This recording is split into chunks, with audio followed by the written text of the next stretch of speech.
Mesdames et messieurs, bonjour. Et tout juste 15 h au Caire. Tout de suite, votre journal en langue française de ce samedi le 26 octobre 2024. Et j'ai le plaisir, je suis ravie d'être accompagnée pour vous présenter ce journal de Chérif Boussela. Bonjour Chérif. Bonjour Noah. Bonjour chers téléspectateurs. On commence tout de suite notre journal avec les principaux titres. Israël annonce avoir... Le nouveau président du Parlement arabe affirme que la question palestinienne restera la première et centrale pour les Arabes.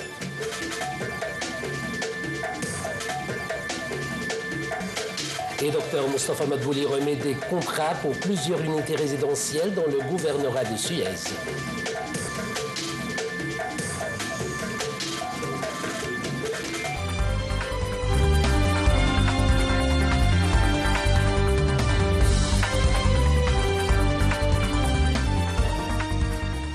L'Égypte a exprimé dans un communiqué du ministère des Affaires étrangères sa profonde préoccupation concernant l'escalade dangereuse et rapide au Moyen-Orient, dont le dernier événement est l'attaque israélienne contre l'Iran ce matin. L'Égypte a condamné toutes les mesures menaçant la sécurité et la stabilité de la région, qui aggravent la situation flagrante dans la région et attisent les tensions et l'intensification du conflit. L'Égypte a mis en garde contre les risques actuels de l'escalade qui pourraient entraîner la région vers une confrontation grave menaçant la sécurité régionale et internationale.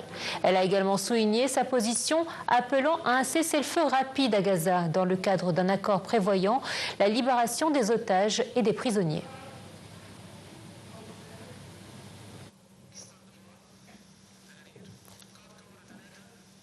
Et Israël a annoncé avoir mené aujourd'hui des frappes précises et ciblées en Iran en riposte à l'attaque du 1er octobre qui ont visé notamment des sites de fabrication de missiles, Téhéran faisant état de son côté de dégâts limités.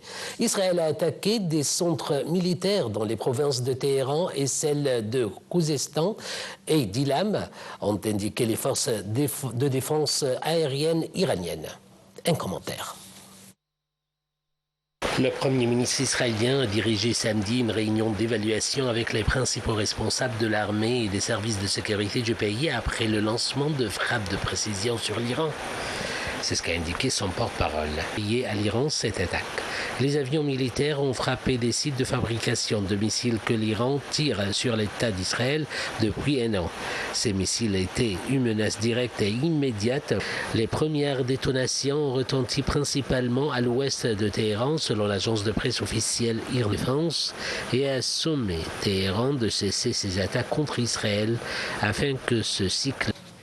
Le Premier ministre britannique Keir Starmer a affirmé l'importance d'éviter le déclenchement de l'escalade régionale dans la région du Proche-Orient.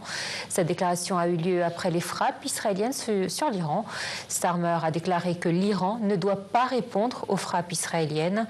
Lors d'une conférence de presse au sommet du Commonwealth au Samoa, le Premier ministre britannique a exhorté toutes les parties à faire preuve de retenue. Et en Syrie, l'agence de presse étatique a annoncé qu'Israël avait mené une attaque aérienne depuis le Golan occupé et l'espace aérien du Liban voisin contre des positions militaires sur son territoire. Le chef de la diplomatie américaine, Anthony Blinken, a affirmé qu'il était vraiment urgent de parvenir à une solution diplomatique au Liban, où la guerre qui fait rage depuis plus d'un an dans la bande de Gaza s'est propagée en septembre entre Israël et le Hezbollah. Le ministre jordanien des Affaires étrangères, Ayman Safadi, qui s'est entretenu séparément avec Blinken à Londres hier, a déclaré que le gouvernement libanais avait clairement fait savoir qu'il mettrait en œuvre la résolution 1701. Il a ajouté que l'agression contre le Liban devait immédiatement cesser. Le mouvement libanais du Hezbollah a assuré avoir tiré vendredi des missiles guidés sur 2 chars israéliens Merkava dans le sud du Liban, près d'un village frontalier d'Israël. Une attaque similaire a visé un char près du village de Houla avant que les combattants... Le ministre jordanien des Affaires étrangères, Ayman Safadi, a appelé la communauté internationale à faire pression sur Israël pour que le pays arrête ce qu'il cite de nettoyage ethnique. Des déclarations faites hier à Londres lors d'une rencontre avec son homologue américain Anthony Blinken. Déplorant la situation humanitaire dans le nord de Gaza, le ministre jordanien a déclaré que la région est au bord d'une guerre régionale actuellement et que le seul moyen de sauver la région est qu'Israël cesse ses agressions contre Gaza et le Liban. Et les autorités du Hamas ont accusé vendredi l'armée israélienne d'avoir pris d'assaut le dernier hôpital en service du nord de la bande de Gaza, causant la mort de 2 enfants, et d'avoir mené des frappes sur le territoire palestinien, tuant au total au moins 38 personnes. Après plus d'un an de guerre entre Israël et le mouvement Hamas, le directeur du renseignement extérieur israélien, connu sous le nom de Mossad, David Barnea, rencontrera demain à Doha, capitale du Qatar, le directeur de la CIA, Bill Burns, et le Premier ministre qatari, Sheikh Mohammed Ben Abdulrahman, pour discuter des moyens de relancer des négociations significatives visant à libérer les otages du 7 octobre à Gaza. Le bureau du Premier ministre israélien, Benjamin Netanyahou, a déclaré qu'il y aura des discussions à Doha sur les différentes options pour reprendre les négociations concernant la libération de ces personnes.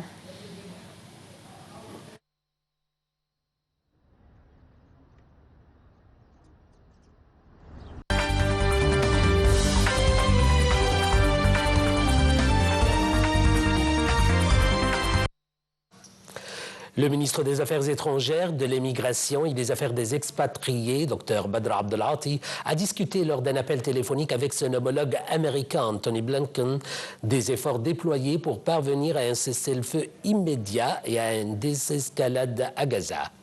Le ministre a souligné la nécessité pour Israël de mettre fin à l'escalade et de respecter le droit humanitaire international, mettant en garde contre les conséquences graves d'un déclenchement d'une guerre régionale sur la sécurité et la stabilité régionale et internationale. Il a également dénoncé les violations israéliennes persistantes de la souveraineté libanaise. Le ministre des Affaires étrangères, de l'immigration et des expatriés égyptiens, Dr Badr Abdelati, a tenu aujourd'hui une séance de pourparlers avec son homologue ukrainien, Anedri Sibiha, au Caire, suivie d'une conférence de presse. Lors de la rencontre, le chef de la diplomatie a examiné le déroulement des relations bilatérales et les moyens de les développer afin de réaliser les intérêts conjoints des 2 parties.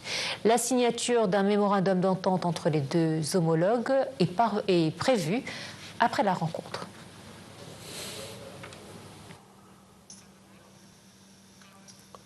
Le nouveau président du Parlement arabe, Mohamed Ahmed Al-Yamahi, a affirmé que la question palestinienne restera la première et centrale pour les Arabes. Ces déclarations sont intervenues lors de son discours après avoir pris ses fonctions suite à son élection qui s'est tenue ce matin au siège de la Ligue arabe. Al-Yamahi a souligné que la cause palestinienne est au cœur des priorités du Parlement arabe afin que le peuple palestinien puisse obtenir tous ses droits légitimes, y compris l'établissement de son État indépendant avec Jérusalem comme capitale.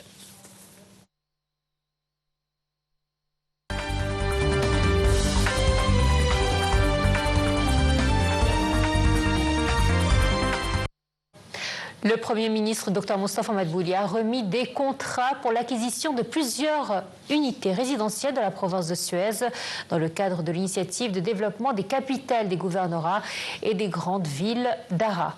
Au cours de l'événement, le président du conseil d'administration du Fonds de développement civilisé, Khaled Dassoudi, a souligné que le fonds a été créé en 2021 et vise à réaliser un développement global dans toute la République. Il a précisé que l'initiative d'Ara dans les capitales des gouvernorats vise à créer 500 000 unités de logements, ajoutant que la première phase de cette initiative comprend 100 000 logements, dont le taux de mise en œuvre a dépassé 95%. Le chef du gouvernement a également inspecté le complexe médical de Suez appartenant à l'autorité générale des soins de santé. De son côté, le ministre de la Santé, Khaled Abdelghafar, a affirmé que l'État travaille sur nombre des axes qui visent à accroître l'efficacité du secteur des soins de santé, notamment la réhabilitation des infrastructures sanitaires, de les développer pour suivre l'évolution des performances des services de santé. Il a souligné que l'assurance médicale globale a contribué à améliorer la qualité des services sanitaires et l'augmentation de la capacité des hôpitaux et des unités de santé.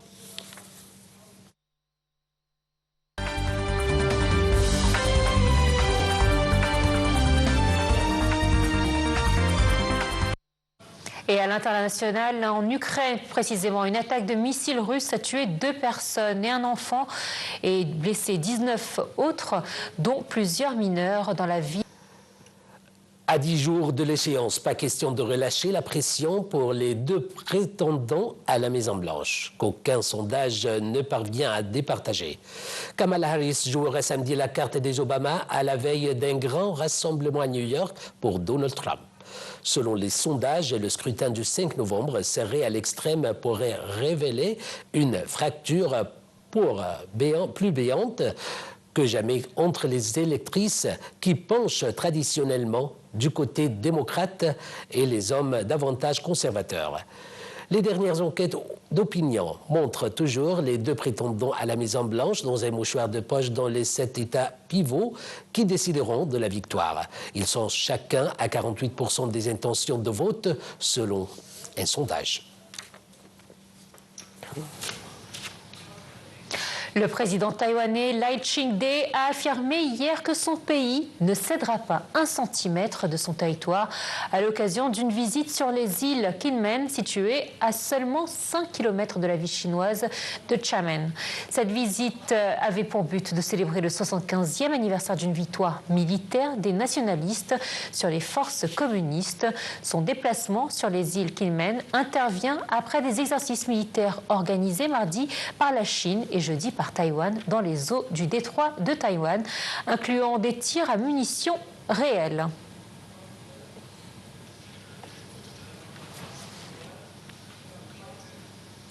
Voilà, c'est la fin de ce journal. Ce fut un plaisir, Chérif. Merci à vous et merci à toi. Merci Noah, merci Richard, les téléspectateurs.